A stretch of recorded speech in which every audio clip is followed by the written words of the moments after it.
Alasan Nasdem tak setor nama calon menteri untuk kabinet Prabowo.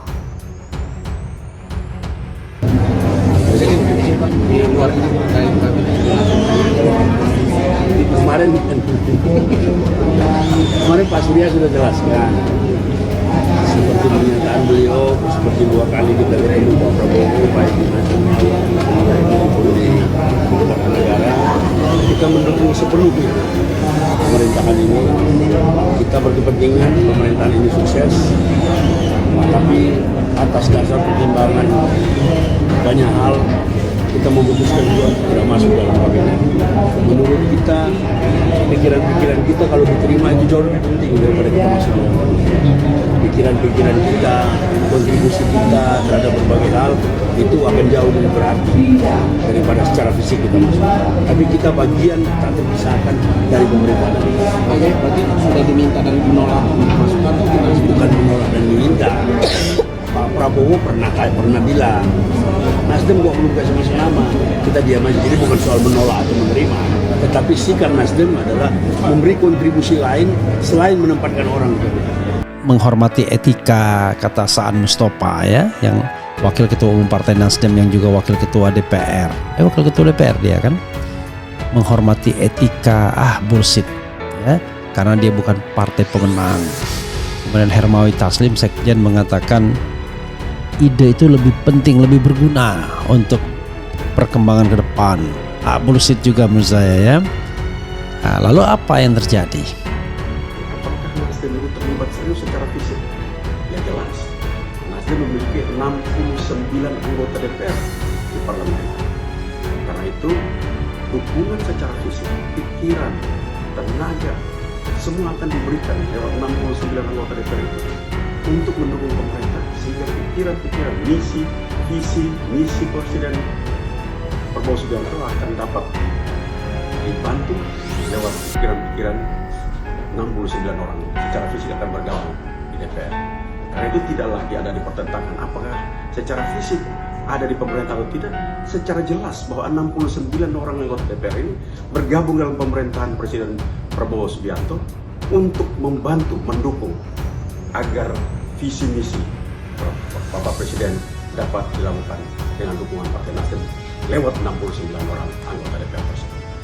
Menurut saya, hal yang paling mungkin membuat Surya Paloh merasa nggak penting-penting amat ya, adalah portofolio yang diberikan itu tidak terlalu signifikan. Kenapa begitu?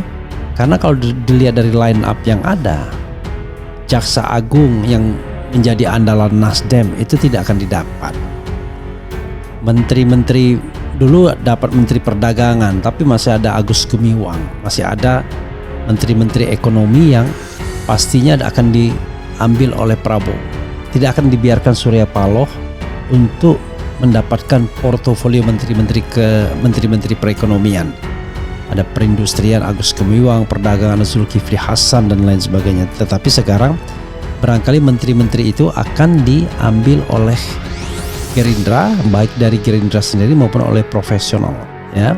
Saudara sudah dengan tekun nunggu ya. Memang hari ini saya memanggil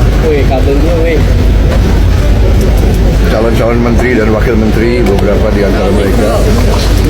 Ada dari beberapa partai belum coba bahwa besok dari PDIP nggak Pak? Dari PKS Pak, insya Allah. Mungkin PKS Anda tidak perhatikan, tapi karena dia seorang profesional. Jadi begini, beberapa saya terus terang aja saya menyatakan saya apresiasi para ketua umum. Banyak ketua umum yang diajukan orang-orang profesional. Ya. Ya. Jadi saya kira itu yang saya ingin sampaikan. Jadi mungkin Anda tidak perhatikan bahwa yang ajukan itu adalah partai A, partai B. Karena yang diajukan justru orang-orang teknokrat. Ya. Jadi menteri-menteri yang tersisa bagi partai politik adalah menteri-menteri yang ya tidak terlalu strategis. Yang strategis itu kan di bidang hukum dan ekonomi. Nah, di bidang hukum itu pasti Gerindra akan menguasainya. Nah, di bidang ekonomi kelihatannya juga menguasai atau diberikan kepada profesional, tidak diberikan kepada partai politik Nasdem.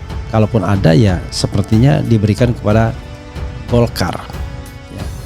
Jadi sahabat sekalian, mungkin itu yang menyebabkan kemudian Surya Paloh ngambek dalam tanda kutip dan kemudian tidak mengirimkan nama-nama orang yang akan diangkat.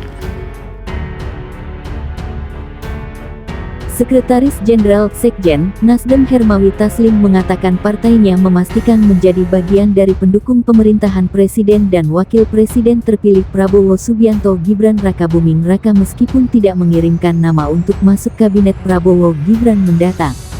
Nasdem adalah pendukung pemerintahan Prabowo, hal ini sudah kami nyatakan berkali-kali kepada publik, kata Hermawi saat dihubungi di Jakarta pada Ahad, tanggal 13 Oktober tahun 2024. Dia menyebutkan keputusan Nasdem saat ini adalah tidak mengirimkan nama-nama untuk masuk anggota kabinet Prabowo Gibran. Namun, kata dia, komitmen Nasdem masih merupakan bagian dari pendukung pemerintahan mendatang.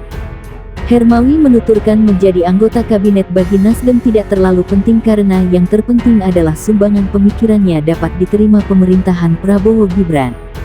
Nasdem memang tidak mengirim nama untuk anggota kabinet karena yang lebih penting bagi Nasdem adalah sumbangan pemikiran kami bisa diterima dan dilaksanakan oleh pemerintahan Prabowo, tuturnya. Jumlah kementerian di kabinet Prabowo. Sebelumnya, Wakil Ketua Dewan Perwakilan Rakyat DPR RI sekaligus Ketua Harian Partai Gerindra Sufmi Dasko Ahmad mengungkapkan kementerian pada kabinet Prabowo bakal berjumlah sekitar 44-46. Saya nanti masih mau menghitung finalisasinya, jumlahnya berapa, kata Dasko di Kompleks Parlemen, Jakarta, Jumat, tanggal 11 Oktober tahun 2024. Dia mengatakan sudah mendapatkan informasi nomenklatur kementerian yang ada itu memang ingin mengoptimalkan fungsi kementerian dengan sebaik-baiknya agar bermanfaat untuk rakyat. Dasko menuturkan jumlah kementerian yang nantinya bakal ada untuk pemerintahan selanjutnya itu akan berfokus untuk menunaikan janji kampanye dari Prabowo Subianto.